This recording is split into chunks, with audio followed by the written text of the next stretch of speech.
ரோமர் 8வது அதிகாரம் அதனுடைய 28வது வசனத்தை ஒரு விசை வாசிக்க கேட்போம். அன்றியும் அவருடைய தீர்மானத்தின்படி அழைக்கப்பட்டவர்களாய் தேவனிடத்தில் அன்பு கூறுகிறவர்களுக்கு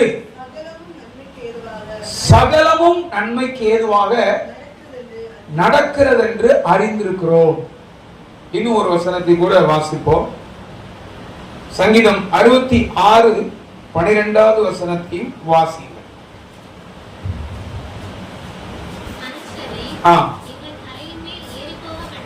மனுஷரை எங்கள் தலையின் மேல் ஏறி போக பண்ணினீர், தீயையும் தண்ணீரையும் கடந்து வந்தோம், செழிப்பான இடத்தில் எங்களை கொண்டு வந்து விட்டீர். அல்லேலூயா. இந்த 2 வேத வசனத்தின் அடிப்படையில் இந்த பகல் வேளையிலே கர்த்தர் எனக்கு கொடுத்த வாரத்தின்படி தேவனுடைய மனதில் வைத்த தேவனுடைய வார்த்தை தூதை நான் உங்களோடு பேசும்படி விரும்புகிறேன். உற்சாகமா ஐயா சொல்லுங்களேன். இந்த காலை ஆராதனுடைய தூதனுடைய சாராம்சம், தலைப்பு சகலமும் நன்மைக்கு ஏதுவாய் நடக்கும். மனித வாழ்க்கை என்பது ஏற்ற தாழ்வுகள் நிறைந்த வாழ்க்கை. பிரச்சனைகள், போராட்டங்கள், கஷ்டங்கள், கண்ணீர்கள், வேதனைகள், வியாதிகள், வருத்தங்கள், புறக்கணிப்புகள் இதெல்லாம் நிரம்பின ஒரு வாழ்க்கை தான் மனித வாழ்க்கை. ஆனால் அப்படிப்பட்டதான ஒரு சூழ்நிலையில தேவனிடத்துல யார் அன்பு கூறுகிறார்களோ அவருடைய தீர்மானத்தின்படி அழைக்கப்பட்டவர்களுக்கு இந்த பூமியில தேவன் எல்லாவற்றையும் நன்மைக்கு ஏதுவாக மாற்றுவார். அல்லேலூயா. ஒருவேளை இந்த காலவேளை நீங்க உடைக்கப்பட்டவங்களா, நொறுக்கப்பட்டவங்களா, எனக்கு ஏன் இப்படி ஒரு வாழ்க்கை, நான் ஏன் இப்படி ஒரு வாழ்க்கை வாழணும், மற்றவர்கள்லாம் பார்த்து அவங்களாம் இப்படி இருக்கிறாங்களே, ஆனால் என் வாழ்க்கையில மாத்திரம் ஏன் இப்படிப்பட்டதான காரியங்கள்லாம் சம்பவிக்கிறது, இதற்கு ஒரு முடிவு இல்லையே என்றெல்லாம் பல விதங்கள்ல ஹிருதயத்துல மனதில் வைத்து வெளியில கூட யார்ட்டையும் சொல்ல முடியாத அளவுக்கு நீங்க உடைக்கப்பட்டவங்களாக கண்ணீரோடு கூட காணப்படலாம். இந்த காலவெளியில தேவனுடைய சமூகத்துக்கு போனா கர்த்தர் என்னோடு பேசுவாரா, என்னோடு இடைப்படுவாரா, என்னுடைய சூழ்நிலைய, என்னுடைய எல்லா காரியத்தை கர்த்தர் அறிவாரா, என்னை அதிலிருந்து ஆண்டவர் விடுதலையாக்குவாரா என்றெல்லாம் பலவிதமான கேள்வியோடு நீங்கள் தேவனுடைய சமூகத்துக்கு வந்திருக்கலாம். அப்படி வந்திருக்கிற ஒவ்வொருத்தரையும் இந்த காலவேளை தைரியப்படுத்தும்படி, நம்மளை பலப்படுத்தும்படி, நம்மை நேசிக்கிறார் என்பதை வெளிப்படுத்தும்படி இந்த காலவேளை கர்த்தர் நம்மோடு பேச போகிறார். அல்லேலூயா. சகலமும் நன்மைக்கு ஏதுவாய். ஒருவேளை நீங்க யோசிப்பீங்க, என் வாழ்க்கையில் நடக்கிற எல்லாமே எனக்கு தீமைக்கு ஏதுவாகவே இருக்கிறது, நான் எவ்வளவு நன்மை செய்தாலும், எவ்வளவு தாழ்ந்து போனாலும், எவ்வளவு இறங்கி போனாலும் என் வாழ்க்கையில் அவமானங்கள் இன்னும் தீரவில்லை. சங்கீதக்காரன் சொல்றார், மனுஷரை எங்கள் தலையின் மேல் ஏறி போக பண்ணினீர். அர்த்தம் என்னன்னா, அந்த அளவுக்கு நிந்தை, அந்த அளவுக்கு அவமானம், எவ்வளவு கீழ்ப்படுத்த முடியுமோ மனுஷரை தலையின் மேல் ஏறி போக பண்ணா ஒரு மனுஷன் நடந்து போனா எப்படி இருக்கும், அந்த அளவுக்கு நம்மள ஒரு மனுஷனா கூட உலகத்துல யாருன்னு ஏற்று பார்க்காத அளவு கூட மோசமான சில வார்த்தைகளாலும் கிரியைகளாலும் கூட நம்மள நிறைய பேர் புறக்கணிக்கலாம். ஒருவேளை நீங்க நினைக்கிறது மாதிரி குடும்பத்துல கூட சிலர் நேசிக்காமல் இருக்கலாம், நல்லா விளங்கிக்கிட்டவங்க பலவங்க கூட புரிந்து கொள்ளாமல் இருக்கலாம். எல்லா விதத்திலும் எனக்கு தீமையாகவே இருக்கிறதே, நான் எப்படி ஆண்டவரை பின்பற்றுவது, இவ்வளவு பின்பற்றி என் வாழ்க்கையில் நான் கஷ்டப்பட்டதும் உழைக்கப்பட்டதும் இழந்ததுதான் எனக்கு மிச்சம். இதெல்லாம் நீங்க சில நேரங்களில் யோசித்திருக்கலாம், கலங்கலாம். அருமை தேவ ஜனமே, இந்த காலவேளை தம்முடைய ஜனத்தை பார்த்து ஆண்டவர் சொல்ற வார்த்தை சகலமும் நன்மைக்கு ஏதுவாய்த்தான் நடக்கும். தேவனிடத்தில் நாம் அன்பு கூறுறது உண்மையானால், அவரை நேசிப்பது உண்மையானால், அவருடைய தீர்மானத்தின்படிதான் நான் அழைக்கப்பட்டிருக்கிறேன், கர்த்தர் என்னை தெரிந்து கொண்டார் அப்படிங்கிற நிச்சயம், நான் அவர்கள் அன்பு கூறுறேன் என்கிற உறுதி யாருக்கெல்லாம் இருக்கிறதோ அவங்க வாழ்க்கையில என்ன நடந்தாலும் கர்த்தர் நன்மையாய் மாற்றுவார். இன்றைக்கு எழுதி வைத்துக் கொள்ளுங்கள். ஒருவேளை இதுவரையிலும் சில சூழ்நிலைகள், சில காரியங்களை பார்த்து மனம் தளர்ந்து போய் சோர்ந்து ஜெபிக்க முடியாமல், வேத வாசிக்க முடியாமல், கர்த்தர் ஆராதிக்க முடியாமல், சாட்சி சொல்ல முடியாமல் நிமிர முடியாமல் கூட காணப்பட்டிருக்கலாம். ஆனால் இந்த நாள்ல கர்த்தர் நம்மளோடு பேசுற இந்த வார்த்தை உங்களை தூக்கி நிறுத்தும், உங்களை உறுதிப்படுத்தும், கர்த்தருக்காக வைராக்கியமாய் வாழ செய்யும். அது மாத்திரமல்ல, உங்களை போல இந்த பூமியில கடந்து போகிற சோதனைகள்ல, போராட்டங்கள்ல, கஷ்டங்கள் இருக்கிறவர்களை தட்டி எழுப்பத்தக்க வார்த்தைகளை கர்த்தர் உங்களுக்கு தருவார். அல்லேலூயா. நம்முடைய தலையில் இருக்கிற முடியெல்லாம் கர்த்தர் எண்ணி வைத்திருக்கிறார். யாரும் நம்மளெல்லாம் மறந்தாலும் ஆண்டவர் நம்மளை ஒரு நாள் மறக்க மாட்டார். அனாதி சிநேகத்தால் அவர் நம்மளை சிநேகிக்கிறார். அதனால அருமை தேவ ஜனமே, இந்த உறுதி, இந்த நிச்சயம் இருக்குமானா உங்க வாழ்க்கையில என்ன நடந்தாலும் சரி, கவலைப்படாதீங்க, கர்த்தர் அவையெல்லாம் நன்மையா மாற்றுவார். நான் அனுபவபூர்வமாக அதிகாரத்தோட சேலஞ்ச் பண்ணி சொல்றேன். நீங்க ஆண்டவரிடத்துல உண்மையா அன்பு கூர்ந்தீங்கன்னா இந்த உலகமே தூக்கி வீசினாலும் அதன் மத்தியில தலை நிமிர கர்த்தர் செய்வார். அல்லேலூயா. அதனால நீங்க தைரியத்தோடு போங்க, சந்தோஷத்தோடு போங்க. உங்கள் துக்கம் சந்தோஷமாய் மாறும். உங்கள் கவலைகளை கர்த்தர் மாற்றுவார், கண்ணீரை கர்த்தர் மாற்றுவார். இன்றைக்கு இருக்கிற இந்த சூழ்நிலைகள் எல்லாம் கர்த்தர் மாற்றுவார். அல்லேலூயா. நமக்காகத்தான் தேவன் எல்லாம் செய்திருக்கிறார். அதனால கர்த்தரையே அனுமதித்தார் அப்படின்னு நம்ம யோசிக்க வேண்டாம். தேவன் நமக்கு அனுமதிச்சார்னா, தேவன் நமக்கு சில காரியத்தை செய்யறாருன்னா அதுல ஒரு நன்மையை கர்த்தர் வச்சிருக்கிறார். சில நேரம் நீங்க கடந்து போகிற அந்த வனாந்தரம், அந்த வலி, அந்த புயல், அந்த வெறுமை, அந்த பள்ளத்தாக்கு, அந்த தனிமை நம்ம வாழ்க்கையில் நிறைய உடைய வைக்கும். தனிமையா நீங்க பல நாட்கள் அழுது கொண்டிருப்பீங்க. ஆனா இதெல்லாம் ஆண்டவர் நம்மளை உருவாக்க முடிதான், நம்மளை பலப்படுத்த முடிதான், நமக்கு நன்மைக்காகத்தான். ஒரு நாள் ஆண்டவர் தீமை செய்ய மாட்டார். ஒரு சிறிய சம்பவத்தோடு கூட நான் என்னுடைய வார்த்தையை நான் உங்களோடு பேசும்படி விரும்புகிறேன். எனக்கு இப்பதான் அந்த சம்பவம் மனதுக்கு வருகிறது. தேவன் எனக்கு நினைப்பூட்டுகிறார்.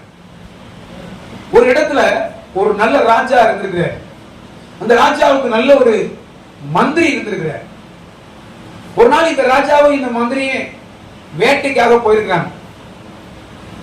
போன வேளையில வேட்டையாடும் போது ஏதோ ஒரு சூழ்நிலையில ராஜாவுடைய இந்த கட்ட விரல் துண்டிக்கப்பட்டது. அப்போ அது வேலைக்காரன் சொல்லியிருக்க, வேலைக்காரன் சொன்னானா எல்லாம் நன்மைக்கு தான் ராஜா. அப்போ அவனுக்கு வருத்தம், என் கை கட்ட விரல் போயிட்டுன்னு சொல்றேன், இவன் நன்மைக்காரன்னு சொல்றானேன்னு சொல்லிட்டு வந்து மற்றவங்க எல்லாத்தையும் அவர் சொல்லிட்டாரு. சொன்ன உடனே எல்லாரும் என்ன பண்ணிக்கிறாங்க, அது எப்படி ராஜாவுக்கு கை ஒரு கட்ட விரல் போறதை பார்த்துட்டு எப்படி நன்மைக்குன்னு எப்படி சொல்லலாம் அப்படின்னு சொல்லிட்டு இவனை அந்த இடத்த விட்டு மாத்தணும் அப்படின்ட்டு வேற ஒரு ஆளை ராஜாவுக்கு மந்திரியா வச்சுட்டாங்க. இவனை மாத்திட்டாங்க. மாத்தி இவனை ஜெயிலுக்கு அனுப்பிட்டாங்க. அப்ப சொன்னானா எல்லாமே அதுவும் நன்மைக்கு தான் ராஜாவே அப்படின்னு சொன்னான். கடைசியா நாட்கள் கடந்தது. ஒரு நாள் இந்த ராஜாவுக்கு சப்போர்ட் பண்ணி அந்த இடத்தை பறிச்ச அந்த மந்திரி இந்த ராஜாவும் மறுபடியும் ஒரு நாள் வேட்டைக்கு போயிருக்கிறாங்க. போன வேலையில பாத்தீங்கன்னா அங்கே காட்டுல ஆதிவாசிகள் கையில அவங்க சிக்கிட்டாங்க. அவங்களுக்கு வருஷத்தை நம்ம பண்டிகை கொண்டாடுறது மாதிரி, கிறிஸ்துமஸ் அதாவது கன்வென்ஷன் வைக்கிறது மாதிரி அவங்களுக்கு வருஷம் ஒரு பலி செலுத்துற அனுபவம் இருந்திருக்கு. எப்படியோ ராஜா அவருக்கு அவங்க கையில மாட்டிட்ட உடனே ராஜாவை பிடிச்சு வஸ்திரத்தெல்லாம் கலட்டி குளிப்பாட்டி அவங்க பலி செலுத்துறதுக்கு கையை ஓங்கும் போது ராஜா கையை தூக்கிருக்க பார்த்தா கை கட்ட வரல இல்லை. அவங்களுக்கு என்னன்னா பழுதில்லாத பலி செலுத்தப்பட வேண்டும். இல்ல ராஜாவுக்கு பழுது இருக்கு. பார்த்தோட விட்டுட்டாங்க. பார்த்தா பக்கத்துல ஒருத்தன் போனா மத்தியில அவனை பிடிச்சு பலி செலுத்திட்டாங்க. ராஜா விட்டுட்டாங்க. ராஜா அப்பதான் யோசித்தாராம். அன்னைக்கு ஒருத்தன் சொன்னா, அந்த கட்டவரல் போன போது நன்மைக்கு தான் ராஜா வேண்டு, எனக்கு அது புரியல, ஆனா இப்பதான் எனக்கு புரிஞ்சது. ஒருவேளை அன்னைக்கு கட்டவரல் போகாம இருந்திருந்தா ராஜா அன்னைக்கு பலியா இருப்பார். கூட போனா பாருங்க, அவனை கொண்டு ஜெயில போட்டாங்க, அவன் அந்த இடத்துக்கு வந்திருப்பான். இப்ப ராஜாவும் பாதுகாக்கப்பட்டார், அந்த நன்மைக்குன்னு சொன்ன அந்த மனுஷனும் பாதுகாக்கப்பட்டாங்க. இதுல என்ன புரியுது அப்படின்னா, சில நேரங்கள்ல சில நாம் கடந்து போகிற சில பாதைகள் முற்றிலுமாவே நமக்கு தவறாவே தெரியும். நமக்கு வலி வேதனை அதிகமாகும். ஆனா நான் சொல்றேன், நீ இதுவரையிலும் கடந்து போயிருக்கிற பாதைகள் மனுஷன் அறிய முடியாது, தெய்வம் அறிவார். இதயத்தில் நீங்க விளங்கிக் கொள்வீங்க. ஆனா இது எல்லாமே உங்களுக்கு நன்மைதான், ஒரு நாள் அழிவை கொண்டு வராது. ஏனென்றால் நீங்கள் தேவனிடத்தில் அன்பு கூறுகிறீர்கள். வேதம் அழகாய் சொல்லுகிறது, அந்த வசனத்தை திரும்ப வாசியுங்கள். அன்றியும் அவருடைய தீர்மானத்தின்படி அழைக்கப்பட்டவர்களாய் தேவனிடத்தில் அன்பு கூறுகிறவர்களுக்கு சகலமும் நன்மைக்கு ஏதுவாக நடக்கிறது என்று அறிந்திருக்கிறோம். என் வார்த்தையை கேட்கிற அருமை சகோதரனே, அருமை சகோதரியே, வாழ்க்கையில உடைக்கப்பட்டவங்களாக, கஷ்டப்பட்டவங்களாக, பல நாட்களாக, பல மாதங்களாக, இந்த வருஷம் இப்படியே போகிறதே என்றெல்லாம் எண்ணி கலங்கி இருக்கலாம். இந்த நாளில், இந்த காலங்களில் தம்முடைய ஜனத்தை பார்த்து, தம்முடைய தேவனுடைய பிள்ளைகளை பார்த்து கர்த்தர் சொல்ற வார்த்தை, சகலம் உனக்கு நன்மைக்கு ஏதுவாகத்தான். அவர் ஆராதித்த ஒருவரும் தோற்று போகவே இல்லை. மத்தேயு சுவிசேஷம் 10ஆம் அதிகாரத்தில் வாசிக்கிறோம். 30வது வசனத்தில் வாசித்தால், நம்முடைய மயிரெல்லாம் எண்ணி வைத்திருக்கிறாரா, நம்முடைய தலைமுடியெல்லாம் அவர் எண்ணி வைத்திருப்பார். ஆனால் நம்முடைய வாழ்க்கையுடைய ஒவ்வொரு பகுதியை கர்த்தர் பார்க்க மாட்டாரா? நம்முடைய தேவன் ஜீவனுள்ள தேவன். யாரு கண்டுகொண்டாலும், யாரு காணாவிட்டாலும், யார் மறந்தாலும், யார் வெறுத்தாலும், யார் தூக்கி வீசினாலும், உங்களையும் என்னையும் அழைத்த தேவன் இன்றைக்கும் அவர் ஜீவிக்கிறார். இதுவரையில் நடத்தின கர்த்தர் இனிமேலும் உங்களை நடத்துவார். அல்லேலூயா. தலைவிக்கிற மயிரெல்லாம் எண்ணப்பட்டிருக்கிறது. கலங்காதீர்கள், பயப்படாதீர்கள். இந்த வருஷத்துல 10 மாதங்கள் ஆண்டவர் நம்மை நடத்தி கொண்டு வந்திருக்கிறார். இனியும் சிறப்பாக ஆசீர்வாதமாய் கர்த்தர் நடத்துவார். எத்தனையோ வனாந்தரத்தை புயல, எத்தனையோ வெறுமையான காரியத்தை, படுகொலியை, பள்ளத்தாக்களை, புயல்கள், அலைவீசியது, எல்லாவற்றிலும் கர்த்தர் உங்களை தப்புவித்து கொண்டு வந்தவர். சுகத்தையும் பலத்தையும் ஆரோக்கியத்தையும் தந்தவர். தேவைகளை சந்தித்தவர். இன்னும் மேன்மையான காரியங்களை செய்வார். அல்லேலூயா. வேதத்திலிருந்து விகற்பமான வித்தியாசமான சூழல் தள்ளப்பட்ட அநேகருடைய வாழ்க்கையில தீமையாகவே காணப்பட்டது. அவங்க வாழ்க்கையெல்லாம் தேவன் நன்மையா மாத்தினார். அல்லேலூயா. கர்த்தருக்கு ஸ்தோத்திரம். அப்போஸ்தலனாகிய பவுலை பற்றி நீங்கள் பார்க்கும் பொழுது, அப்போஸ்தலர் 16வது அதிகாரம் அதனுடைய 18வது வசனத்திலிருந்து வாசித்தால், ஆண்டவரை நேசிக்கிற ஒரு தேவ மனிதர், தேவனோடு உறவாடுற ஒரு தேவ மனிதர். ஆனால் ஒரு குறிக்கப்பட்ட நபரை பார்க்கும் பொழுது அசுத்த ஆவியால் பிடிக்கப்பட்டு அவள் குறி சொல்கிறவளாக காணப்படுகிறாள். அவளை பார்க்கும் பொழுது ஒரு ஆத்தும பாரம். ஆனால் அவளுக்கு இவர் யார் என்று தெரிகிறது. ஆனால் அவள் இந்த இடத்துக்கு வரவில்லை, தேவனை அறியவில்லை. தன்னை பற்றி, தேவனுடைய காரியத்தை பற்றி நான் யார் என்பதை அவள் ரொம்ப அழகா சொல்லுகிறாள் என்பதை பார்த்து அவர் ஆச்சரியப்பட்டு அவளுக்குள் இருந்த அசுத்த ஆவிய துரத்தி விடுறார். வாசிங்க.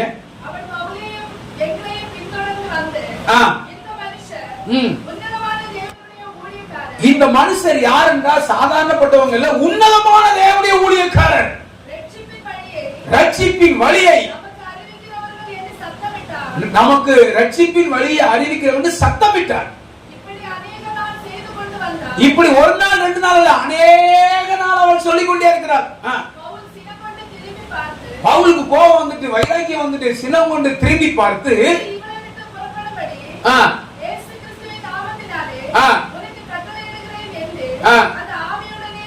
கர்த்தருக்கு ஸ்தோத்திரம், அசுத்த ஆவிய கட்டளையிட்டு இவரை விட்டு விலகி போன்னு சொன்னாரு. நன்மை செஞ்சாரா தீமை செஞ்சாரா?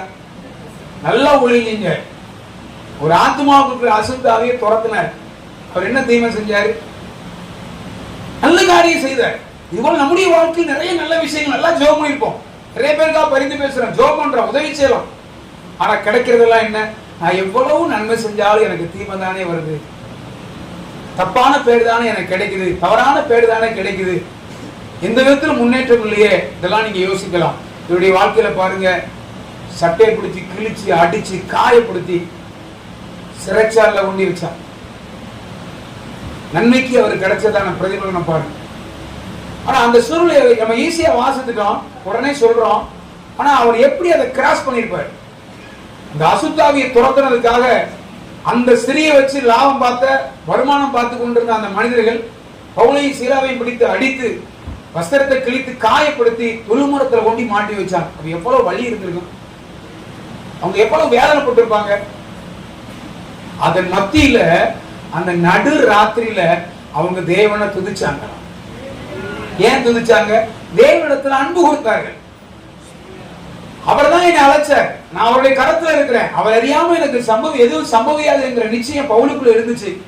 நம்ம இன்னைக்கு ஒரு சின்ன கஷ்டம் வந்தாலே சோர்ந்து போயிடுறோம், கூட்டங்களுக்கு வரமாட்டோம், இப்படி இருக்கு அப்படி இருக்கு, என்னத்த கூட்டத்துக்கு போய் என்ன செய்ய? சில வீடுகள்ல போய் சிலட்ட போய் எப்படி இருக்கிறீங்க சிஸ்டர்? ஏதாவது சாதாம இருக்கிறேன், இது மட்டும் தான் போகணும் அப்படின்னு சொல்றான். வாழ்க்கையே வெறுத்தவர்கள் எனக்கெல்லாம் ஏன் வாழ்க்கை பேச சிலட்டெல்லாம் கேட்டா அவ்வளவுதான் மணிக்கணக்கா பேசுவாங்க. அவ்வளவு வேதங்கள், அவ்வளவு பாருங்கள்.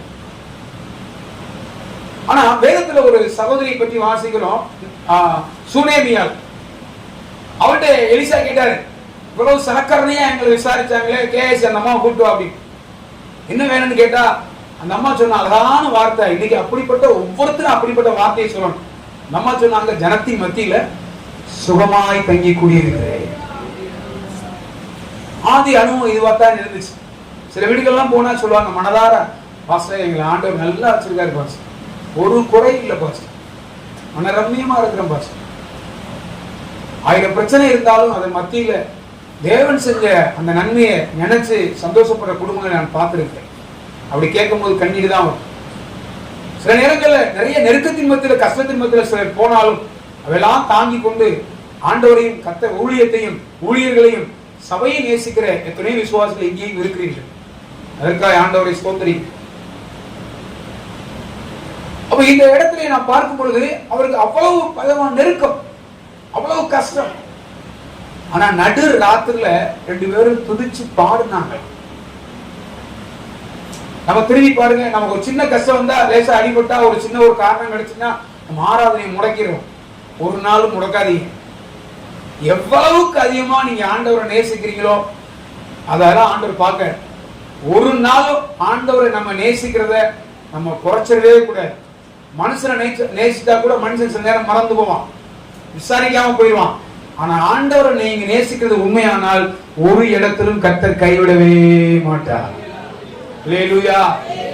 ஒருவேளை அது பிரச்சனை கூடுறது மாதிரி தெரியும், கேள்வி பதில் இல்லாத மாதிரி தெரியும், நிச்சயம் கேட்கப்படாத மாதிரி தெரியும், சுகம் கிடைக்காத மாதிரி தெரியும், கைவிட்டது போல தெரியும், எல்லாரும் மறந்தது போல தெரியும். ஆனால் அற்புதத்தை கர்த்தர் பக்கத்திலே தான் வச்சிருப்பார். அல்லேலூயா. அதனால நடுராத்திரில துதிச்சாங்க. அந்த கஷ்டத்தின் மத்தியில அவ்வளவு துதிச்சாங்க பாருங்க. சிறைச்சாலையின் கதவே தானா திறந்துச்சு. சில நேரம் உங்களுக்கு மனுஷனே உதவி செய்ய முடியாது, யாருமே காப்பாற்ற முடியாம இருக்கலாம், யாருமே ஹெல்ப் பண்ண முடியாம இருக்கலாம். நீங்க நேசிக்கிற ஆண்டவர் அந்த இடத்துல ஒரு புதிய வழியை திறப்பார். அவர் அடிச்சு இப்படி பண்ண ஒரு ஆத்மாவுக்கு சுவிசேஷம் சொல்லி அந்த அசுத்தாவியை துரத்துறதுக்காக கொண்டு போய் அவ்வளவு வேலை செஞ்சாங்க. ஆனா அதுக்கப்புறமா நிறைய பேர் ரட்சிக்கப்பட்டான். சிறைச்சாலை கதவை திறக்கப்பட்டு சிறைச்சாலைக்காரரை இப்ப ரட்சிக்கப்பட முடியும். ஆண்டவமா நான் என்ன செய்ய வேண்டும் என்று கேட்டார். பூமி அதிர்ச்சி வந்தது, யாருக்கு எந்த ஆபத்தும் இல்லை, கதவு தானா திறக்குது. அப்போ தீமையாதான் அங்கே தெரிஞ்சிச்சு. தேவன் பவுலுக்கு சீலாவுக்கு நன்மையாய் மாற பண்ணினார். அல்லேலூயா. அது மாத்திரமல்ல, இன்னொரு சந்தர்ப்பத்துல அப்போஸ்தலர் 28வது அதிகாரத்துல அவர் பயங்கரமான புயல்ல சிக்கி 276 பேர் அந்த கப்பல்ல இருந்தாங்க. எல்லாரும் தப்பு வைக்கப்பட்டவங்க வெளியே வர்றாங்க, மெலித்தாங்கிற தீவுக்கு வர்றாங்க. வந்தா பயங்கர குளிர். அந்த குளிர் தப்பு வைக்கிறதுக்காக விறகுகளை பொறுக்கி தீமூட்டம் போடுறாங்க. அதுல இருந்து ஒரு பாம்பு என்ன செஞ்சுட்டு அனல் வைத்து எழுப்பி பவுலுடைய கையை கவி கொண்டு, பயங்கரமான புயல், தப்பி பிழைப்பாங்க நம்பிக்கையே இல்லை. அப்படிப்பட்ட சூழ்நிலை தப்பி வெளியே வந்தா அடுத்து ஒரு பெரிய பாம்பு கையை பிடிச்சிட்டு, அப்போ எல்லாரும் சொல்றாங்க இவன் பயங்கரமான பாவியா இருப்பான் போல, இப்பதான் தப்பி வந்தா மறுபடியும் அவனை பிடிச்சிருக்குன்னு சொல்லி எல்லாரும் வித்தியாசமா பாக்குறாங்க, கையை கடிச்சிட்டு. ஆனா அடுத்து பாத்தீங்கன்னா எந்த அளவுக்கு மோசமா சொன்னாங்க, அந்த அளவுக்கு இவர் தேவனா இருப்பாரோ, இவரோடு தேவன் இருக்கிறார் சொல்லி எல்லாரும் பார்த்து ஆச்சரியப்பட்டாங்க. அப்போ அவருடைய வாழ்க்கையில தீமையா வந்தது போல இருந்துச்சு, தேவன் நன்மையாய் மாற்றினார். தேவன் அவர் பின்பற்றினார், தேவன் அவர் நேசித்தாரு. அப்போஸ்தலனாகிய பவுலுடைய வாழ்க்கையில் வெட்கப்பட்டு போகல. அவர் சொன்னார், நான் விசுவாசிக்கிறவர் இன்னார் என்று அறிந்திருக்கிறேன், அந்நாள் வரையும் என்னை காத்துக்கொள்ள அவர் வல்லவராய் இருக்கிறார். அதனால சர்ப்பம் சேதப்படுத்தாத ஒரு சரீரம் பவுலுக்கு கிடைத்தது. இப்படி சரீரத்தை சேதப்படுத்துறதுக்கு மனுஷர்கள் பிரயாசப்பட்டாங்க. சில தீய அந்த மிருகம் அந்த பாம்பு தீண்டுபடிக்கு பிரயாசப்பட்டது. ஆனா இதெல்லாம் அனுமதிக்கப்பட்டாலும் அதன் மத்தியில ஒரு சின்ன தீங்கு கூட இல்லாம ஆண்டவர் அற்புதமா சுகத்தை கட்டளையிட்டார். அப்ப தீமையா வந்தது போலதான் இருந்துச்சு, ஆனா கர்த்தர் நன்மையாய் மாற பண்ணினார். தேவனிடத்துல அன்பு கூறவர்களுக்கு சகலமும் எது நடந்தாலும் பரவாயில்ல, தோத்திரம் பண்ணிட்டே இருக்கு. எல்லாத்துலயும் ஒரு நன்மை இருக்கு. அதான் நான் ஆரம்பத்தில் அந்த சம்பவம் சொன்னேனே, அந்த கட்டவர்கள் போனது ஒரு நன்மை. ஆனா அன்னைக்கு அது தீமையா தெரிஞ்சது. ஆனா பின்னாட்கள் ஒரு பெரிய ஆபத்துல இருந்து, உயிர் சேதத்திலிருந்து அவர் தப்பு வைக்கப்பட்டார், விட்டுட்டாங்க. அதுபோல நம்முடைய வாழ்க்கையில எது நடந்தாலும் கர்த்தர் அதை நன்மையாகத்தான் மாற்றுவார். தேவனிடத்தில் நீங்க அன்பு கூறுவது உண்மையானால், நேசிக்கிறது உண்மையானால், என்ன நடந்தாலும் அந்த காரியத்தை கர்த்தர் நன்மையாக மாற்றுவார். ஹல்லேலூயா. இரண்டாவதாக தானியேலை பற்றி நீங்கள் கவனித்து பாருங்க. நல்ல ஒரு தேவ மனிதன், விசேஷித்த ஆவி உள்ளவன், தினமும் 3 வேளை ஜெபிக்கிறவன். அந்த பாபிலோன் மாகாணத்திலே, அந்நிய தேசத்திலே அவன் எல்லாரையும் விட ஒரு மேலான பகுதியிலே அவன் காணப்படுகிறான். வாசிங்க தானியேலின் புஸ்தகம் 6ஆம் அதிகாரம் 5வது வசனத்தையும் 6வது வசனத்தையும் வாசிங்க.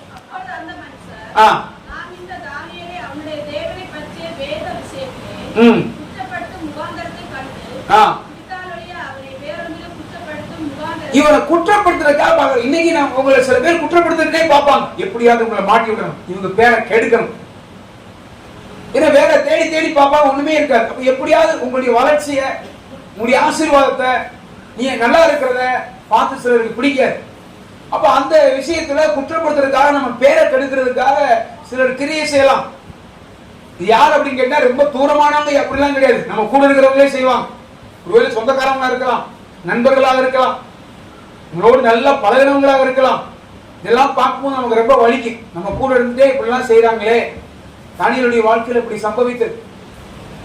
அவங்களுடைய வளர்ச்சி யாரும் தாங்கிக் கொள்ள முடியவில்லை. இவன் எப்படி உயர்ந்து மேல போலாம்? உங்க வளர்ச்சியை, உங்க ப்ரமோஷனை, உங்க ஆசீர்வாதத்தை, நன்மையை கர்த்தர் உயர்த்துற அந்த பகுதியை பார்த்து சந்தோஷப்படுற உலகம் இன்னைக்கு இல்லை. கொஞ்சம் பேர் தான் சந்தோஷப்படுவாங்க, நல்லா இருக்குன்னு வாழ்த்துவாங்க. மற்ற அநேகர் என்ன செய்வாங்க, அந்த பகுதியில ஏற்றுக்கொள்ள மாட்டாங்க. அப்ப தானியேலுடைய வாழ்க்கையில நீங்க கவனித்து பார்த்தீங்கன்னா, குற்றப்படுத்துறதுக்காக பாக்குறாங்க. அவன்கிட்ட வேற எதையுமே என்ன செய்ய முடியல, கண்டுபிடிக்க முடியல. என்னதான் கண்டுபிடிச்சாங்க, டெய்லி 3 வேளை ஜெபம் பண்றான். உடனே இவங்க சொன்னாங்க, ராஜாவே 30 நாள் வரைக்கும் உம்மை தவிர வேற யாரையும் சேவிக்க கூடாது அப்படின்னு சொல்லி, அப்படி சேவிச்சா அவனை சிங்க கேபில தூக்கி உள்ள போடணும், இப்படி இதை கொண்டு வாங்கன்னு சொல்லி ராஜாவுக்கு சிலர்லாம் பேசி திட்டம் பண்ணி இவனை பழி வாங்குறதுக்காக ஆலோசனை பண்றாங்க. 5வது வசனத்துல இருந்து வாசிங்க.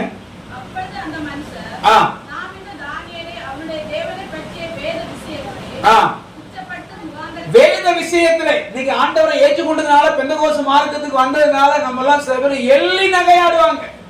தேவஜனமே, நீங்க எங்கே தலை குனிந்தீர்களோ அங்கே கர்த்தர் தலை நிமிர செய்வார். அதுதான் இதுவரைக்கும் இருக்கிற சரித்திரம். கவலைப்படாதீங்க. நீங்கள் ஆராதிக்கிற தேவன் ஜீவனுள்ள தேவன், அவர் வல்லமையுள்ள தேவன்.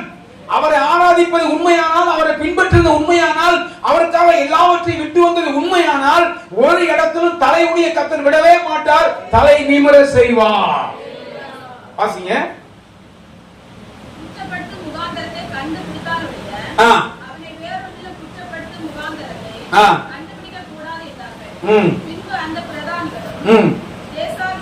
தேசாதிபதிகளும் கூட்டம் கூடி ராஜாவினிடத்தில் போய்,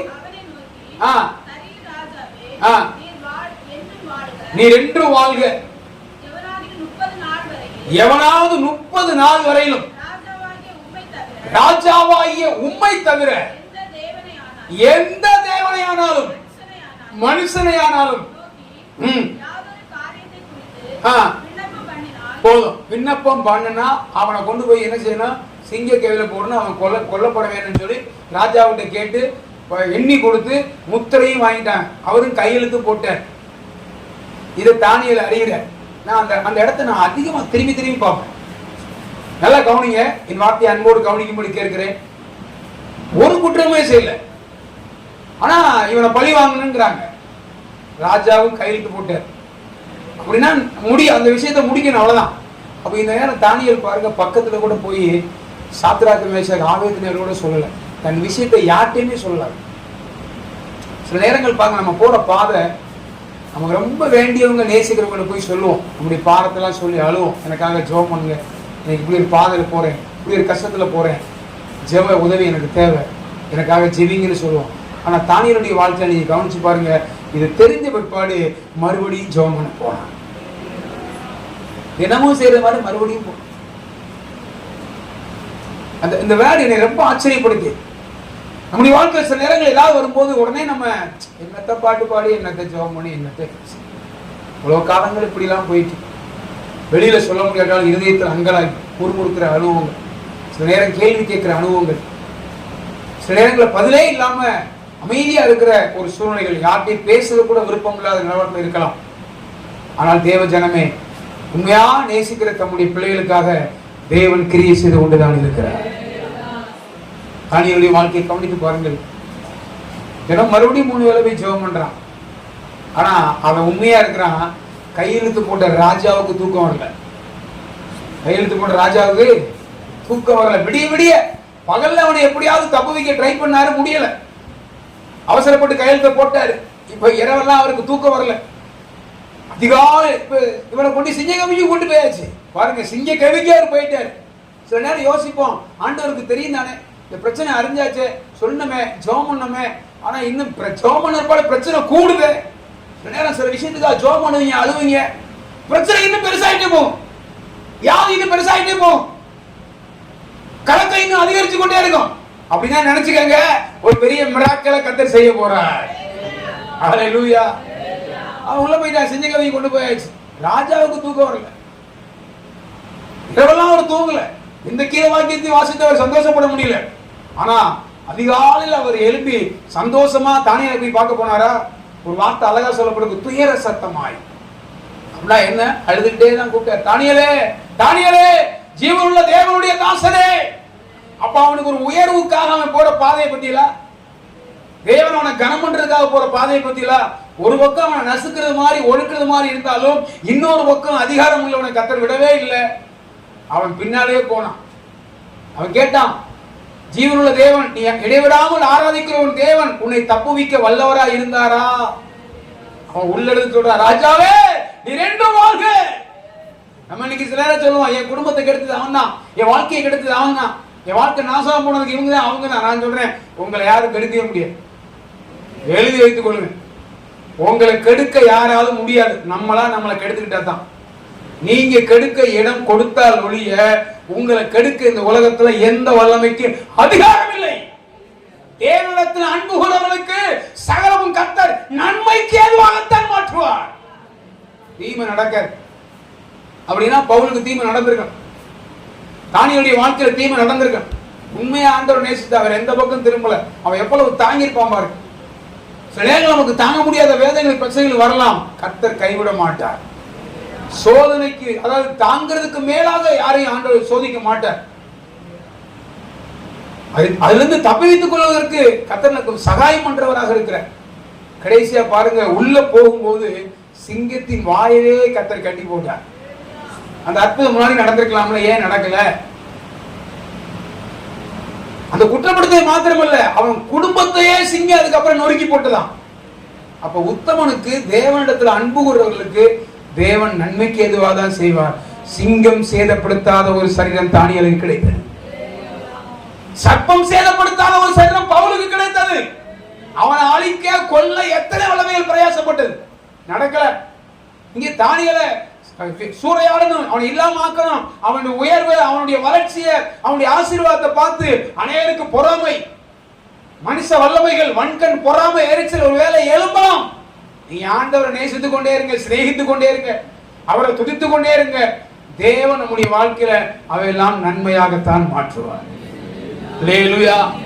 மூன்றாவது, நீங்கள் வாசித்தால் தாவீதுடைய வாழ்க்கையில, தாவீது ஒரு பெரிய ராஜா, நல்ல ஒரு பராக்கிரமசாலி, யுத்த வீரன், காரிய சமர்த்தன், சௌந்தரியவான், வாசிப்பதில் தேறினவன், ஒரு காலத்துல கோலியாத்தை கொன்னவன்,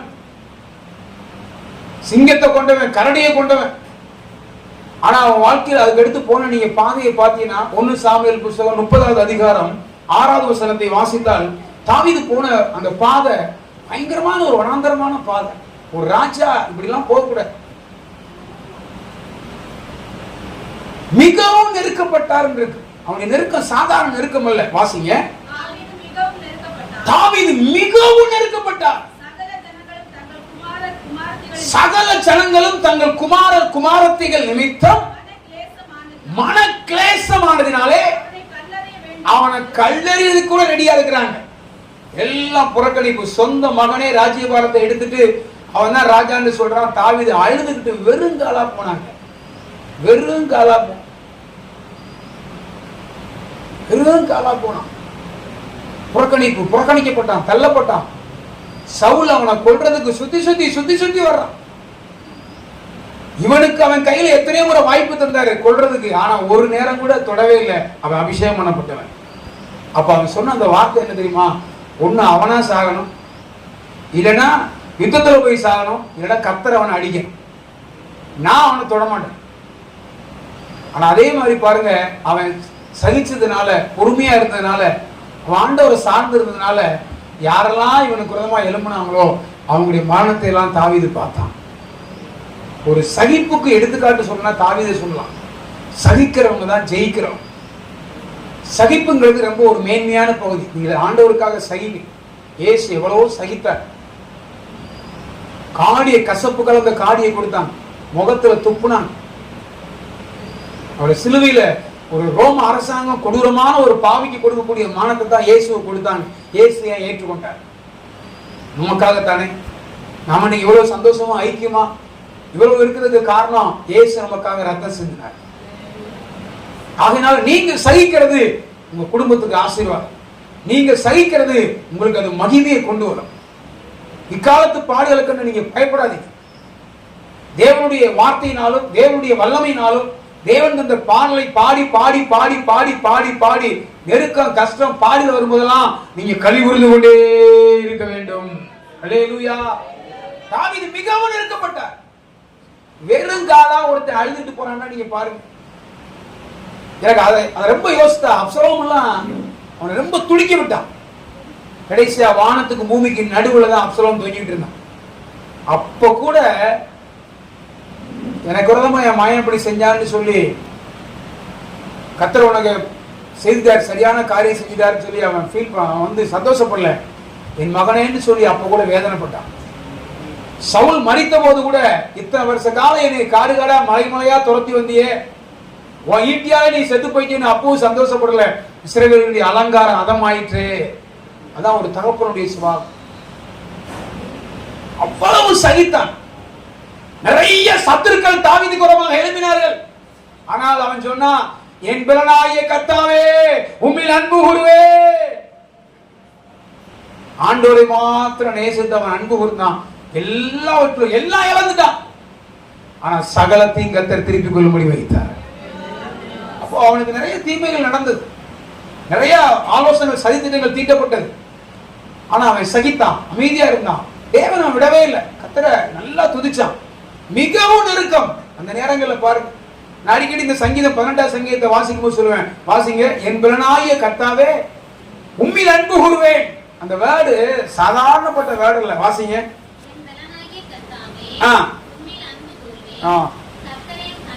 போதும். என் பலனாகிய கர்த்தாவே அப்படிங்கிற இடத்துல தாவீது என் பலனாகிய மனைவியே, என் பலனாகிய புருஷனே, என் பலனாகிய பணமே, என் பலனாகிய பராக்கிரமமே அப்படிலாம் அவன் சொல்லவே இல்லை. அவனுக்கு அவ்வளவு ஆட்கள் இருந்தாங்க. அவனோட எப்போது ஆட்கள் இருந்தாங்க. என்ன சொன்னாலும் செய்யறதுக்கு ஆட்கள் இருந்தாங்க. ஆனா அவன் சொல்றான், அதெல்லாம் நத்திங், எனக்கு ஒண்ணுமே இல்லை, எனக்கு பலனே நீங்க மட்டும்தான். அவன் எப்படி பாதையில பேய்ப்பான் பாரு. கண்ணீரின் பாதை, உபத்திரவத்தின் பாதை, தனிமையின் பாதை. இத்தனை நாள் ஒளிஞ்சு ஒளிஞ்சு மறைஞ்சு மறைஞ்சு இருந்தான். ஒரு நாள் கூட என்னை ராஜாவாக்குங்கன்னு அவன் கேட்கவே இல்லை. ஒரு நாள் கர்த்தர் ராஜாவா அளவு பார்த்தார். அல்லேலூயா. ஆணியர் ஒரு நாள் என்னை வந்து அவருடைய காரியம் ஜெயமா இருக்கிறதுக்காக பாபிலோன்ல உயர்த்தப்படும் அவன் ஜெபம் பண்ணல. ஒரு நாள் எல்லாருக்கும் முன்பாக தானியேலை கர்த்தர் உயர்த்தினார். தேவனை அவர்கள் நேசித்தார்கள். தேவனை அவர்கள் சார்ந்து கொண்டார்கள். எல்லா நெருக்கத்திலும் கர்த்தரை மட்டும் சார்ந்து கொண்டார்கள். இக்கட்டு நாளில் கர்த்தரே எனக்கு அரண். நீங்க சங்கீதங்களை வாசித்து பாருங்க. தாவீது பாடின சங்கீதங்கள்லாம் பாருங்க. நம்ம சங்கீதத்தை வாசிக்கிறோம், அவர் பாடிக்கொண்டே இருந்தார். சில நேரங்கள்லாம் நான் போன சில வித்தியாசமான பாதைகள்லாம் சில பாடல்களை தேற்றி இருக்கிறேன். ஆதி அனுபவம் அதுதான். நல்லா பாடி பாடி பாடி பாடி நீங்கள் கழிவுறுங்க. அந்த பாட்டுல ஒரு பெரிய பலன் இருக்கிறது. அதனால நெருக்கம் வந்துட்டே, கஷ்டம் வந்துட்டே, சோர்வு வந்துட்டேன்னு சொல்லி நீங்க தேவனை துதிக்காம, ஆண்டவரை தேடாம, பாடாம, வேத வாசிக்காம இருக்காதீங்க. நீங்க அதை செய்யும் பொழுது தேவன் நன்மையாய் மாற்றி தருவார். எல்லா சத்துருக்களுடைய மத்தியில அவனுக்கு ஒரு பந்தியை கர்த்தர் ஆயத்தப்படுத்தினார். அவ்வளவு சத்துருக்கள் எழுப்பினார். ஒருத்தன் கையிலும் கர்த்தர் தாவீதை ஒப்பு கொடுக்கவே இல்லை. யாரு கையிலும் ஒப்பு கொடுக்கல. எல்லா இடத்திலும் கர்த்தர் தாவீதோட இருந்தார். அப்படித்தான் சொல்லப்பட்டிருக்கு. அவன் சொல்றான், எப்பொழுதும் கர்த்தரை நோக்கி கொண்டிருக்கிறேன், நான் அசைக்கப்படுவதில்லை. அவனை அசைக்கிறதுக்காக, இல்லாம ஆக்குறதுக்காக நிறைய காரியம் நடந்தது. ஆனா சகலமும் அவனுக்கு கர்த்தர் நன்மையாய் மாறப்படினார். தாவீதுக்கு மாறப்பட்ட கர்த்தர் இன்றைக்கும் நமக்கும் அப்படி செய்ய வல்லவராய் இருக்கிறார். ஒரு விஷயம் கரங்களை தட்டி அவரை மகிமைப்படுத்தலாமா? தேவனை ஸ்தோத்திரிக்கலாமா? ஆண்டவர் நமக்கு நன்மைதான் செய்வார். ஒரு நாள் அவர் தீமை செய்கிற தேவன் அல்ல. அல்லேலூயா. மொர்தெகாய் என்கிற ஒரு மனிதனை பற்றி நாம் வாசிக்கிறோம். எஸ்தரின் புஸ்தகம் 3ஆம் அதிகாரத்திலே 8வது வசனத்தை 9வது வசனத்தை வாசித்தால், ஆகாஸ்வேரு ராஜாவை நோக்கி, உம்முடைய ராஜ்யத்துடைய சகல நாடுகளிலும்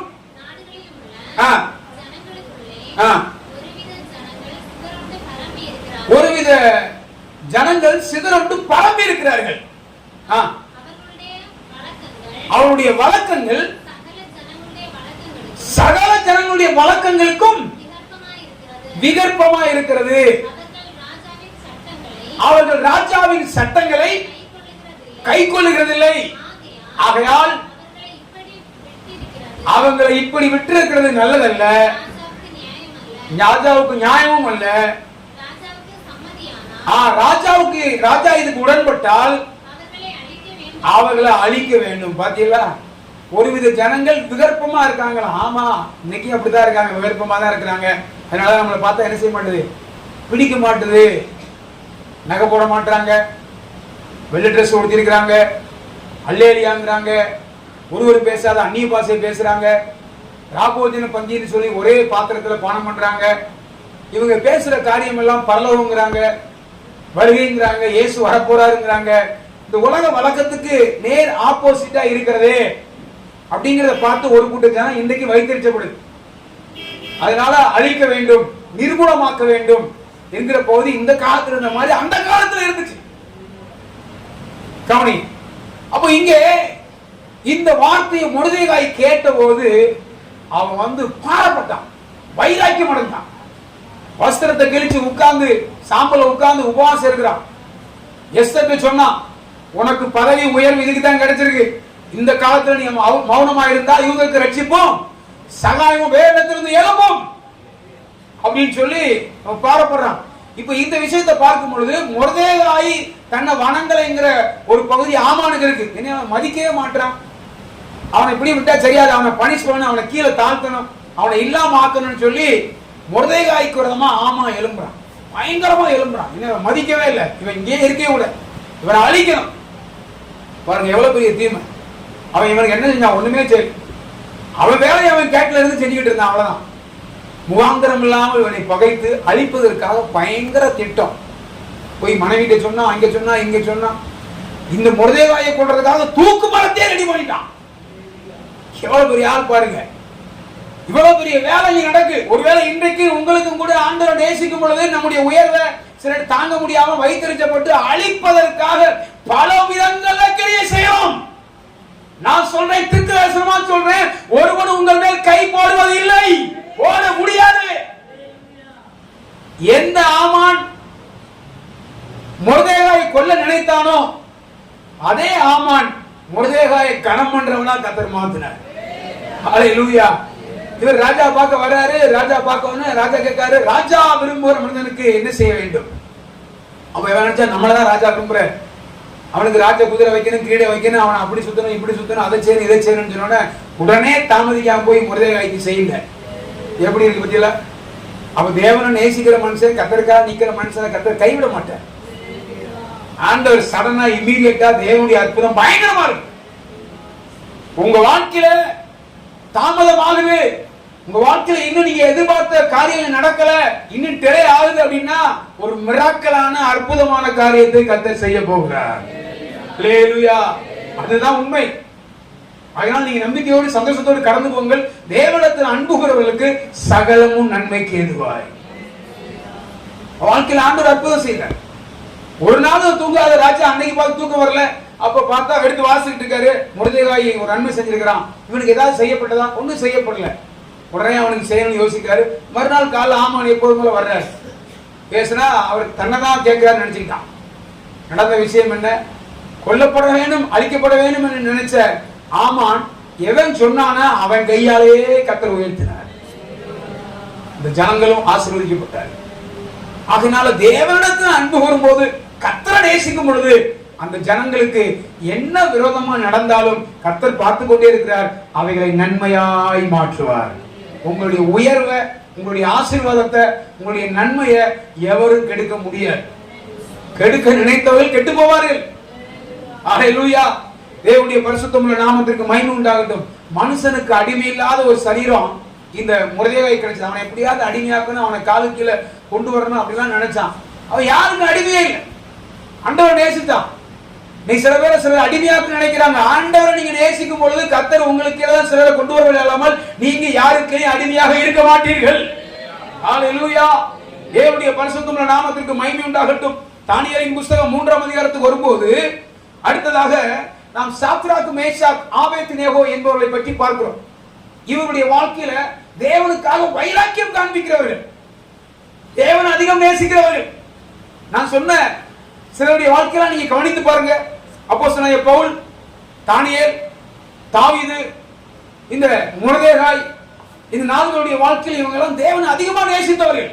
இவங்க வாழ்க்கையில வந்ததெல்லாம் விகற்பமான காரியம். ஆனா ஒரு இடத்துல கர்த்தர் கைவிடல. அவர்களை கர்த்தர் ஆசீர்வதித்தார். தீமையை நன்மையாய் கர்த்தர் மாற்றினார். அல்லேலூயா. ஐந்தாவதாக சாத்ராக், மேஷாக், ஆபேத்நேகோவை பற்றி பார்க்கும் பொழுது தானியேலின் புத்தகம் 3ஆம் அதிகாரம் 8வது வசனத்திலிருந்து வாசிங்க.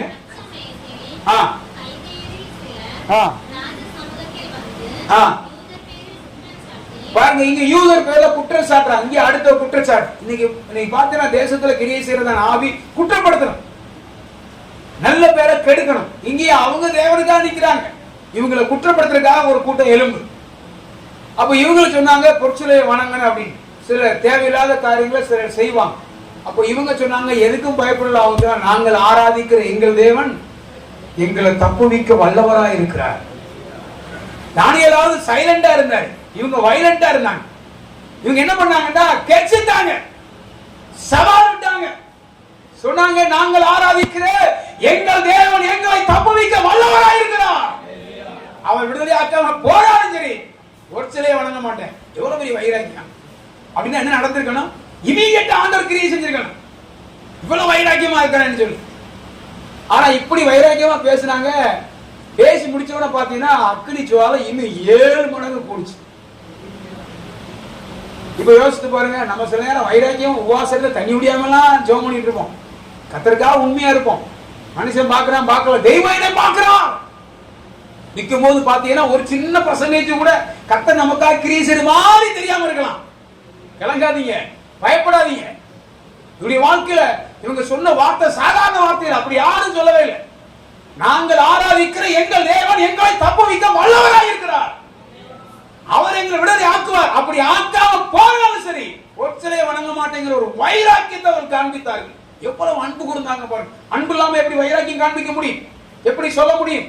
இப்படி சொன்னா இன்னும் 7 மடங்கு அக்னி ஜுவாலை சூடாக்கப்பட்டுச்சு. கடைசி அக்னி ஜுவாலைக்கு கொண்டுட்டு போறாங்க. ஆனா பாருங்க, கொண்டுட்டு போகும்போது தூக்கிட்டு போனவன் கருகி போனானா. இவங்க அக்னி ஜுவாலைகளை உலாவிக்கிட்டு இருந்தாங்க. அப்ப ஆண்டவரை நேசிச்சதுனாலயும் வைராக்கியம் பாராட்டுறதுனாலயும் அவங்க அழிஞ்சு போகல. அதன் மத்தியில தேவன் நன்மையாய் மாற்றினார். அல்லேலூயா. அப்ப தேவன் அவரை நேசிக்கிறதுனால ஒரு சாதாரண சின்ன சின்ன காரியமாக இல்ல, மிகப்பெரிய பயங்கரமான சாதாரணமான அசாதாரணமான காரியங்களை கர்த்தர் இன்றைக்கும் செய்ய வல்லவராய் இருக்கிறார். ஹல்லேலூயா. அதனால வியாதி, நெருக்கம், கஷ்டம் வரும்போது ஒருவேளை நீங்க காத்திருக்கலாம், ஜெபிக்கலாம். ஒருவேளை இன்னும் எனக்கு எந்த விடுதலையும் வரலையே, எந்த முன்னேற்றம் இல்லையே சோர்ந்து போகாதீங்க. அவரிடத்துல அன்பு கூறுவர்களுக்கு சகலமும் நன்மைக்கு ஏதுவாய் கர்த்தர் மாற்றுவார். அவரை அறியாம ஒரு முடி கூட கீழே விழ, நீங்க அவருடைய கரத்துக்குள் இருக்கிறீங்க, அவருடைய செட்டைக்குள் இருக்கிறீங்க. உன்னை தொடரவன் என் கண்மணியை தொடுகிறான். நம்ம தேவனுடைய பாதுகாப்பு இருக்கிறோம். நம்ம அவ்வளவு விசேஷமானவர்கள். இதை விளங்கி கொண்டால் போதும். இந்த அனுபவத்தினுடைய பகுதியில தான் ஆதி அப்போஸ்தலருடைய காலங்களில் நம்முடைய முன்னோர்கள், முற்பிதாக்கள் தேவனை பின்பற்றினார்கள். இன்னைக்கு தேவன் மேல இருக்கிற நம்பிக்கை குறைஞ்சு குறைஞ்சு குறைஞ்சு குறைஞ்சு வருது, தளர்ந்து போறாங்க. ஒருவேளை நீங்க தேவனுடைய சமூகத்துக்கு வரும்போது பலகீனமா வரலாம், திரும்பி போகும்போது தேவனுடைய வார்த்தையோட கம்பீரமா, பலமா, சந்தோஷமாய் கடந்து போக வேண்டும். அல்லேலூயா. ஒரு வார்த்தை போதும், ஒரே ஒரு வார்த்தை நம்ம எவ்வளவு தூரம் கொண்டு போகும். அப்ப இவருடைய வாழ்க்கையில் அக்கினி சேதப்படுத்தாத சரீரம். யாரெல்லாம் தேவனிடத்தில் அன்பு கூர்ந்தார்களோ அவருடைய வாழ்க்கை சேதமில்லாத ஒரு ஆவிக்குரிய வாழ்க்கையை, ஆவிக்குரிய நன்மையை கர்த்தர் தந்தார். அல்லேலூயா. தேவனுடைய பரிசுத்த நாமத்திற்கு மகிமை உண்டாகட்டும். ஆதியாகமம் 50வது அதிகாரம் 20வது வசனத்தை வாசித்தால், 6வதாக யோசேப்பு என்கிற ஒரு மனிதனை பற்றி வாசிக்கிறோம். இந்த யோசேப்புடைய வாழ்க்கையில சிறு வயதிலிருந்தே இவன் வாழ்க்கையில இவன் கண்ட இந்த சொப்பனம், இவன் கடந்து போன பாதை ஒரு வித்தியாசமான பாதை. எத்தனை ஆண்டுகள் இவன் புறக்கணிக்கப்பட்டவனாக, தள்ளப்பட்டவனாக, ஒதுக்கப்பட்டவனாக இருந்தான். அந்த 50வது அதிகாரம் 20வது வசனத்தை வாசிங்க. நீங்கள் எனக்கு தீமை செய்ய நினைத்தீர்கள், தேவனோ இப்பொழுது நடந்து வருகிறபடியே வெகு ஜனங்களை உயிரோடு காக்கும்படிக்கு அதை நன்மையாக முடிய பண்ணினார். ஹல்லேலூயா. யோசேப்பு குரதமா தீமை செய்றான். யோசித்து பாருங்க, யோசேப்பு போன பாதையெல்லாம் கொடூரமான பாதை. அவனுடைய சகோதரமார பார்க்க போறான், பார்த்துட்டு திரும்பலான்னு பார்த்தா வரலாம் சொப்பனக்காரன்னு சொன்னாங்க. அவன் கையில இருந்து வாங்கி தின்பண்டெல்லாம் வாங்கி எல்லாம் வாங்கிட்டு வஸ்திரத்தை கலட்டி ஒரு குழியில இறக்கி விட்டாங்க. பார்த்தீங்களா? இதோடவா உங்களுக்கு துரோகம் செஞ்சிட போறாங்க? நீங்க சின்ன சின்ன காரியத்தெல்லாம் பார்த்து கலங்குறீங்களே, யோசிக்கிறீங்களே, தயங்குறீங்களே. அந்த காலகட்டத்தில் இப்படிப்பட்டதான பரிசுத்தவான்களுடைய ஐக்கியம் இல்லை, வேதவசனம் இல்லை, இப்படிப்பட்டதான அபிஷேகம் இல்லை, இப்படிப்பட்டதான அடிக்கடி தேர்தல் படுத்துற, ஆறுதல் படுத்துற எந்த அனுபவமும் இல்லை. அவன் தாப்பனால் அதிகம் நேசிக்கப்பட்டவன். கூட பிறந்த சொந்த சகோதரர்களை குழியில இறக்கி விட்டாங்க. நான் அதை நினைச்சு நிறைய நேரம் அழுதுருக்கேன். அவன் உள்ள இறக்கி விட்டு இருந்த போது பாங்குழி, வெறும் குழி. அவன் கெஞ்சிருப்பான்ல, அண்ணே அண்ணே அண்ணே தூக்கிடுங்கண்ணே அண்ணேன்னு அழுதுருப்பான்ல, கெஞ்சிருப்பான்ல. இஸ்ரவேலர் வர்றாங்க, எவ்வளவு விற்கிறேன்னு பேசி 20 வெள்ளிக்காசை வித்துட்டாங்க. அவன் கூட்டிட்டு போறாங்க. அவன் திரும்பி பார்த்து அழுதுருப்பான்ல, எவ்வளவு உடஞ்சிருப்பான். அவங்க அப்பாவை பார்க்கல, அவங்க அம்மாவை பார்க்கல.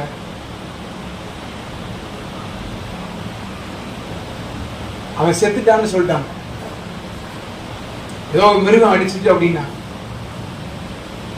நம்ம வாழ்க்கையில் அப்படி இருந்தா என்ன சொல்லுவான்? அவன் சொல்றான், அவன் எல்லா காரியத்திலும் என் வாழ்க்கையை என் அண்ணன் கெடுத்தான், என் தம்பி கெடுத்தான் அப்படிங்கிற வேலை அவன் பயன்படுத்தலாம். உங்களுக்கு ஜீவரத்தினை செய்யும்படிக்கு, நன்மை செய்யும்படிக்கு தேவன் என்ன முன்ன அனுப்புனார் அப்படிங்கிறான். என்ன ஒரு வெளிப்பாடு பார்த்தீங்களா? ஒரு நல்ல வெளிப்பாடு அவர்கிட்ட இருந்துச்சு. தேவனுடைய பிள்ளைகளை, நீங்க இருக்கிற இடத்துல, வேலை பார்க்குற இடத்துல நமக்கு வெளிச்சம் ரொம்ப முக்கியம், வெளிப்பாடு ரொம்ப முக்கியம்.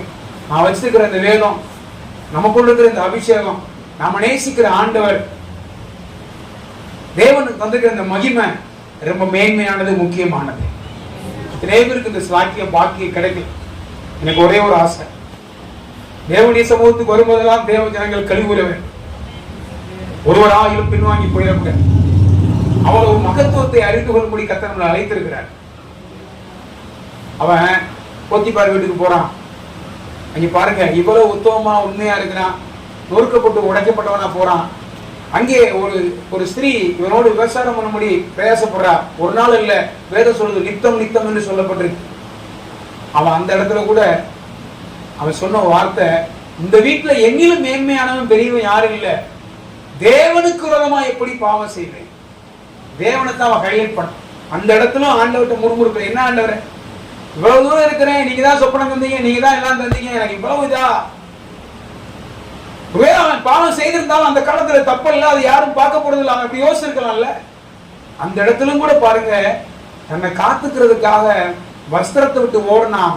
அவனுக்கு பேர் என்ன? விபசாரக்காரன். இந்த எபிரேயன் என்னோடு பாவம் செய்ய வந்தான்னு பெரிய முத்திரை. எவ்வளவு உடைக்கப்பட்டிருப்பான். நமக்கு அப்படி ஒரு சூழ்நிலை வந்தா நம்ம ஆண்டவர் ஆராதிப்போமா? சர்ச்சுக்கு வருவோமா? வேதம் வாசிப்போமா? 4 பேர்கிட்ட பேசுவோமா? யோசித்து பாருங்க. மனுஷரை எங்கள் தலையின் மேல் ஏறி போக பண்ணி தீயையும் தண்ணீரையும் கடந்து வந்தோம், செழிப்பான இடத்துல கொண்டு வந்து விட்டி. அவருடைய தீர்மானத்தின்படி அழைக்கப்பட்டவர்களுக்கு எது நடந்தாலும் யோசேப்பு ஆண்டவர் நேசித்தார். யோசேப்போடு கர்த்தர் இருந்தார் என்று திட்டவட்டமாக சொல்லப்பட்டிருக்கு. நேர ஜெயில். அடுத்தவன் ஜெயிலுக்கு போயிட்டான். எத்தனை வருஷம்? 13 வருஷம். இந்த காலையில தீர்க்கதரிசனமாய் இஸ்ரவேலை பார்த்து ஆண்டவர் பேசுகிறார். தேவ ஜனமே, நீ கலங்காதே, உன்னுடைய அழைப்பு மேன்மையானது, உன்னை இருக்கிற அபிஷேகம் மேன்மையானது. நீ கடந்து போகிற இந்த பாதை உன்னை உயர்த்தும்படியாகத்தான். நீ ஒரு நாள் தாழ்ந்து போக மாட்டாய். நீ போல இந்த பாதை அனைவருக்கு ஆசீர்வாதமாக இருப்பாய் என்று கர்த்தருடைய ஆவியானவர் தம்முடைய ஜனத்தை பார்த்து இந்த காலையில தெளிவாய் பேசுகிறார். நீ பலம் கொண்டு தைரியமாயிரு. ஒரு நாள் நீ அழிந்து போக மாட்டாய். யாரெல்லாம் உன்னை அழிக்கும்படி, நீ இல்லாமல் போகும்படி கங்கணம் கட்டி கொண்டு திட்டம் போட்டு செயல்பட்டு பார்த்தார்களோ அவர்களுக்கு முன்பாக உங்கள் தலையை கர்த்தர் உயர்த்துவார். 13 ஆண்டுகள் ஜெயில இருக்கிறான். அங்க இருந்த சிலர் கூட சொப்பனத்துக்கு வியாக்கியானம் சொன்னான். நீ நல்லா இருக்கும் போது நினைச்சுக்கப்பான்னு சொன்னான். அவங்க கூட மறந்துட்டாங்க. நம்ம சொல்லுவோம்ல, என்னை மறந்துடாதீங்க அப்படின்னு சொல்லுவோம். அர்த்தம் என்ன? எனக்காக ஜெபம் பண்ணுங்க, எனக்கு ஹெல்ப் பண்ணுங்க அப்படின்னு சொல்லுவோம். அப்படி எத்தனை பேர் நம்ம கூட சொல்லிப்போம். அவங்களாம் கூட மறந்துருப்பாங்க. எனக்கு எங்க அண்ணன் இருக்காரு, தம்பி இருக்காரு, எங்க ரிலேஷன் இருக்கிறாங்க, எனக்காக இவங்க கண்டிப்பா செய்வாங்க. என்னுடைய பெஸ்ட் ஃப்ரெண்டு, என்னோட ஒர்க் பண்றவங்க, எங்க குடும்ப நண்பர், எங்க குடும்பத்தில் உள்ளவங்க, யார் மறந்தாலும் இவங்க எல்லாம் மறக்க மாட்டாங்கன்னு நினைச்சிருக்கலாம். அப்படிப்பட்டவங்க கூட மறந்து போகலாம். அதெல்லாம் பார்க்கும்போது நீங்க உடைக்கப்பட்டவங்களா இருக்க, எல்லாரும் கைவிட்டாங்க, வாழ்க்கை இன்னும் தேவையா? தற்கொலை பண்ணிடலாமா? செத்துடலாமா? ஏன் வாழணும்? இதெல்லாம் பல விதங்களை யோசிக்கலாம். யோசேப்பை கவனித்து பாருங்கள். தேவனிடத்தில் அன்பு கூர்ந்தான். அவன் சொன்ன ஒரே வார்த்தை தான் எல்லா இடத்திலும், தேவனே தேவனே. அந்த சுயமாவுடைய தலைவங்கிற மறந்துட்டான். நாட்கள் ஆயிட்டு ஒரு நாள் திரும்பி ஞாபகம் வருது. பார்வோனே இப்ப சொப்பனம் கண்டாரு. பாருங்க, ஒரு மனுஷனை உயர்த்துறதுக்காக தேவன் எங்கெல்லாம் கொண்டு போறாரு பாருங்க. இப்போ பார்வோன் சொப்பனம் கண்டு சொல்றாரு. எவனுக்கு அர்த்தம் சொல்ல முடியல. கொலை பண்ணி விட மாட்டேன், கண்டிப்பா சொல்லணுங்க. கடைசியா சொல்றாங்க, ஜெயில ஒருத்தர் இருக்கான் அப்படின்னு சொன்னா சீக்கிரமா அவனை சவரம் பண்ணி வஸ்திரத்தை மாத்தி கூட்டு வந்தாங்களாம். ஜெயில் இன்னைக்கு இருக்கிற மாதிரி ஜெயில் இல்ல. அன்னைக்கெல்லாம் ஜெயில அப்படி நிமிர்ந்து நிக்க முடியாது. அப்படிப்பட்ட ஜெயிலாம். அவன் தனிமையில எத்தனை வருஷம் இருந்தான். நம்ம சில மாசங்கள், சில வருடங்கள் நமக்கு கஷ்டமா இருக்கு. ஆனா அவன் தாயை பார்க்கல, தகப்பனை பார்க்கல, சொந்த கூட பிறந்தவனே நமக்கு இப்படி செஞ்சாங்க. எல்லாவற்றும் மத்தியிலும் கர்த்தர் யோசேப்போடு இருந்தார்னு சொல்லப்படுது. தேவனிடத்தில் அன்பு கூர்ந்து விட்டு அவன் விலகவே இல்லை. ஒரு நாள் வருது, அவன் சீக்கிரமா கூட்டு வராங்க. கூட்டு வந்தோடனே பார்வோன் கேட்கிறாரு, உன்னை பத்தி கேள்விப்பட்டப்பா, நீ எல்லாருக்கும் சொப்பனம் சொல்லி சொப்பனத்துக்கு அர்த்தத்தை உடனே சொல்லியாமே. இன்னைக்கு சிலர் பார்த்து, உங்களை பத்தி கேள்விப்பட்டேன் பாச, உங்களை பத்தி கேள்விப்பட்டேன், நீ பயங்கரமான பிரசங்கியாராமே, நிறைய கட் அவுட் எல்லாம் எங்கே இருக்கா, நிறைய யூடியூப்ல எல்லாம் வரீங்களா, நல்லா நீங்க கீபோர்டு வாசிக்கிறீங்களா, நல்லா ஃபேமஸ் ஆகிட்டீங்களா, உங்களை பத்தி நிறைய கேள்விப்பட்டேன். நமக்கு ஒரு காலர் அப்படி தூக்கி விடுத நம்மளால போவாங்க. ஒரு சந்தோஷம் வரும், எல்லாருக்கும் உற்சாகம் வரும். ஆனா அந்த நேரம் கூட ஆமா ஆமா நான் போன பாதை எவ்வளவு கடினமான பாதை தெரியுமா, இது சும்மாவா கிடைச்சது இந்த சொப்பனத்துக்கு விளக்கா, நான் எவ்வளவு பிரயாசப்பட்டேன், எவ்வளவு கஷ்டப்பட்டேன், இவ்வளவு நிந்தியின் வழியாக பாதையின் வழியாக கடந்து வந்தேன், தள்ளப்பட்டேன், புறகம் எதையுமே சொல்லல. இந்த பாவம் செய்ய வந்த சிறிடத்துல சொன்னது என்ன வார்த்தை? தேவனுக்கு விரோதமா எப்படி பாவம் செய்வேன். இதே வார்த்தையை தான் அங்கேயும் சொல்றா.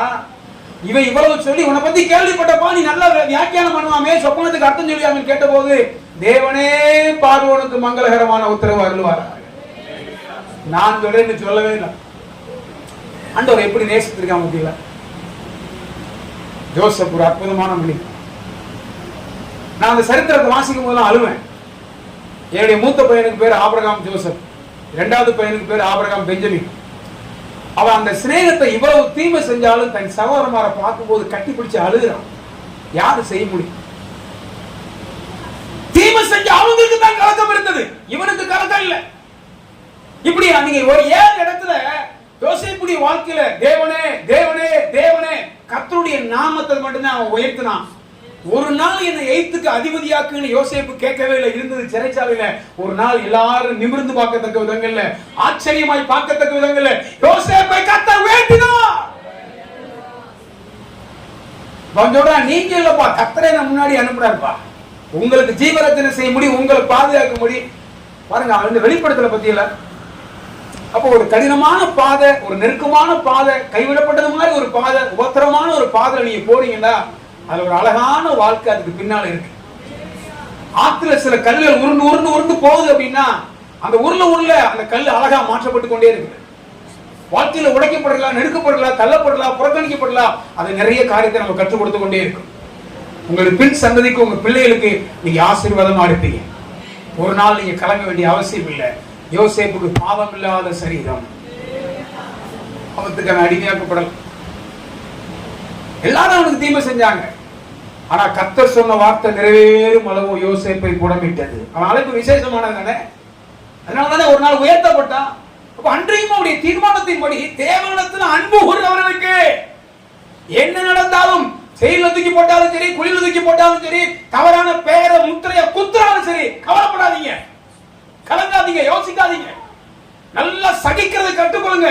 இந்த மார்க்கத்துடைய விசேஷமே சகிப்பு தான். சகிப்புல தான் ஒரு பெரிய ஜெயம் இருக்கிறது. சகிப்பு தான் நம்முடைய வாழ்க்கையில மகிமையை கொண்டு வரும். இயேசு சகித்தார். இன்னைக்கு பாருங்க, அண்ணன் ஒரு வார்த்தை சொன்னா தம்பி ஏத்துக்கிற முடியல, புருஷன் ஒரு வார்த்தை சொன்னா மனைவி ஏற்றுக்கிற முடியல. எத்தனை குடும்பங்கள், பிரச்சனைகள், போராட்டங்கள், கஷ்டங்கள், விட்டு கொடுக்க முடியல. குடும்பத்துல ஒருத்தர் ஒருத்தர் அட்ஜஸ்ட் பண்ண முடியல, சபையில ஏற்றுக்கொள்ள முடியல, சகிக்க முடியல. எப்படி பரலோகத்துக்கு போக முடியும்? எப்படி ஆசீர்வாதம் பெற முடியும்? சகிங்க. எவ்வளவு சகிக்கிறீங்களோ அந்த அளவுக்கு உங்க முகம் சைனா மாறும், அழகா மாறும். பரலோகத்துல மகிமை அதிகமா இருக்கு. அல்லேலூயா. யாரெல்லாம் நல்லா சகிச்சாங்களோ, யாரெல்லாம் நெருக்கப்பட்டு போனாங்களோ, அவங்க எல்லாம் ஒரு குறிக்கப்பட்ட காலத்து பிற்பாடு கர்த்தரை அழகு பார்த்திருக்கிறார். தேவனுடைய பிள்ளையே, நீ போற பாதை இன்னைக்கு வித்தியாசமான பாதையா இருக்கலாம். கர்த்தர் உன்னை உயர்த்தும்படிக்கு அழகு பார்க்கிறதான ஒரு பாதையாகத்தான் இருக்கும். அல்லேலூயா. 7வதாக நீங்கள் அப்போஸ்தலனாகிய பவுலை பற்றி வாசிக்கும் பொழுது, அப்போஸ்தலர் 9ஆம் அதிகாரத்துக்கு வரும்போது, சில ஜனங்களை, தேவனுடைய பிள்ளைகளை அழிப்பதற்காக அவர் கங்கணம் கட்டி பல விதங்களில் பிரயாசப்பட்டார். நிருபத்தலம் கேட்டு எழுதி வாங்கினார். தேவனிடத்தில் அன்பு கூறவர்கள அழிக்கிறதுக்காக அவர் பிரயாசப்படுறார். ஆனா ஒரு நாள் பாருங்க, தலையில மாறிச்சு. எந்த மனுஷன் அழிக்கிறதுக்காக பிரயாசப்பட்டானோ அவனவே தான் நினைச்ச திட்டத்தை ஆண்டவர் செய்யும்படி மாத்திட்டார். அல்லேலூயா. ஊழியக்காரனா கர்த்தர் மாத்தினார். பவுலை போல ஒரு ரவுடிசம் பண்ணக்கூடிய, பவுலை போல ஒரு மொட்டான ஆள் இந்த உலகத்துல யாருமே இல்லை. அவரவே ஒரே ஒரு ஒளியை கொண்டு சந்திக்க வச்சு, மன திரும்ப வச்சு, வேதத்தை கையில் எடுத்து தேவனை பற்றி பிரசங்கிக்க வச்சு 14 நிருபங்களை தேவன் எழுதக்கூடுமானால் இன்றைக்கு யாரு தேவனுக்கு விரோதமாக, தேவனுடைய பிள்ளைக்கு விரோதமாக எழுப்பினாலும் கர்த்தர் நன்மையாக மாற்றி தருவார். நான் சொல்ற ஒரே வார்த்தை, இந்த நாட்கள்ல ஊழியத்துக்கு விரோதமா ஒருத்தர் எழுப்பினா ஒன்னில் தேவன் ரட்சிப்பார், இல்லாட்டால் பட்சிப்பார். ரெண்டு தான் நடக்கும். ஊழியத்துக்கு விரோதமா நீ எழுப்பினா ஒன்னும் ஊழியத்தை ஆண்டவர் செய்ய வைப்பார். அது ஆண்டவர் கண்டிப்பா செய்வார். இதுதான் சரித்திரம். ஆகினால இந்த மார்க்கம் ஒரு வெற்றியுள்ள மார்க்கம், இந்த மார்க்கம் ஒரு ஜீவனுள்ள மார்க்கம், இந்த மார்க்கம் ஒரு வல்லமையுள்ள மார்க்கம். ஒரு நல்ல மார்க்கத்துக்குள்ளே, நல்ல ஐக்கியத்துக்குள்ளே தேவன் நம்மை கொண்டு வந்திருக்கிறார். ஆகையால் தேவஜனமே கலங்க வேண்டாம், நீங்கள் பயப்பட வேண்டாம். நீங்கள் தேவனை பாடி பாடி பாடி துதித்துக் கொண்டே இருங்கள். எந்த தீமையான காரியமாக இருந்தாலும் அவைகளை கர்த்தர் நன்மையாக முடிய பண்ணுவார். சகலமும் உங்க வாழ்க்கையில நன்மையாகவே நடக்கும். கரங்களை தட்டி ஆண்டவரை மகிமைப்படுத்துங்கள். உங்கள் துக்கம் சந்தோஷமாய் மாறும். தேவனிடத்தில் அன்பு கூர்ந்து ஒரு அப்போஸ்தலனாகிய பவுலுக்கு சர்ப்பம் சேதப்படுத்தாத சரீரத்தை ஆண்டவர் தந்தார். தானியேல் ஆண்டவரை நேசித்தார், அவருக்கு சிங்கம் சேதப்படுத்தாத ஒரு சரீரம் கிடைத்தது. யோசேப்பு கர்த்தருக்காக வைராக்கியமாக தேவனிடத்தில் அன்பு கூர்ந்தார், பாவம் சேதப்படுத்தாத ஒரு சரீரம். சாத்ராக், மேஷாக், ஆபேத்நேகோ தேவனுக்காக அக்கினி சேதப்படுத்தாத சரீரம் கிடைத்தது. நம்முடைய வாழ்க்கையிலும் கூட ஆண்டவரை உண்மையா நேசிக்கும் பொழுது எந்த வல்லமையும் நம்மளை சேதப்படுத்த முடியாது. ஒரு விஷயம், கண்களை மூடுமா, நம்முடைய முழங்கால் முடக்குவோம். தெய்வம் நம்மளை நேசிக்கிறார். அருமையான சகோதரி, அருமையான சகோதரனை, கலங்காத. உன் வாழ்க்கையில ஆண்டவர் இருக்கிறார். உன்னை அழைத்தவர் உண்மையில்லவர். யோசேப்பை கவனித்து பாருங்கள். நீங்க எனக்கு தீமை செய்ய நினைத்தீர்கள், நீங்க எனக்கு தீமை செய்ய நினைத்தீர்கள், தேவனோ நன்மையாய் மாற பண்ணினார். அப்படியே எழுதி நிற்போம். ஒரு விஷயம், முதலாவது எழுதி நிற்போம். இந்த கேட்ட வசனத்துக்கு நம்மளை அர்ப்பணிப்போம். அன்றையும் ஒரு தீர்மானத்தின்படி தேவனிடத்தில் அன்பு உள்ளவர்களுக்கு சகலமும், இதுவரையிலும் எது நடந்தாலும் சரி, இது எங்க நடந்தாலும் சரி, தேவப்பிள்ளையே உனக்கு நன்மையாகத்தான் ஆண்டவர் செய்வார். நீ கலங்காத, அவிசுவாசப்படாத, கரங்களை தட்டி கர்த்தரை மகிமைப்படுத்து. நம்முடைய தேவன் அதிசயங்களை செய்கிற தேவன். உன்னுடைய கண்கள் நிச்சயமாய் காணும். துக்கத்தை அவர் சந்தோஷமாய் மாற்றுகிறவர், கசப்பை அவர் மதுரமாய் மாற்றுகிறவர். ரபாலா ஷபாலா கரபாலா. ஆவியில் நிரம்பி அந்நிய பாஷையில பேசுங்க. ஆவியில் நிரம்பி அந்நிய பாஷையில பேசுங்க. இந்த தூதை உனக்காகத்தான் கர்த்தர் காலையில பேசியிருக்கிறார். சகல வாழ்க்கை நன்மைதான். யாரும் தீமை செய்ய முடியாது. நீ நேசிக்கிற ஆண்டவர் உன்னோடு தான் இருக்கிறார். ரகரபாலா குடபா கரபாலா விமானா ஷபாலா குடபா கரபாலானியா. கடந்ததை நினைத்து கலங்காதே, நடந்ததை மறந்து விடு. கடந்ததை நினைத்து கலங்காதே, நடந்ததை மறந்து விடு. கர்த்தர் புதியன செய்திடுவார், இன்றே நீ காண்பாய். கர்த்தர் புதியன செய்திடுவார், இன்றே நீ காண்பாய். இன்றே நீ காண்பாய். கலங்கிடவே வேண்டாம், கலங்கிடவே வேண்டாம், கலங்கிடவே வேண்டாம், கலங்கிடவே வேண்டாம். நம் இயேசு கைவிட மாட்டார், நம் இயேசு கைவிட மாட்டார். உங்கள் துக்கம் சந்தோஷமாய் மாறும், உங்கள் கவலைகள் கண்ணீர் எல்லாம் மறைந்துவிடும்.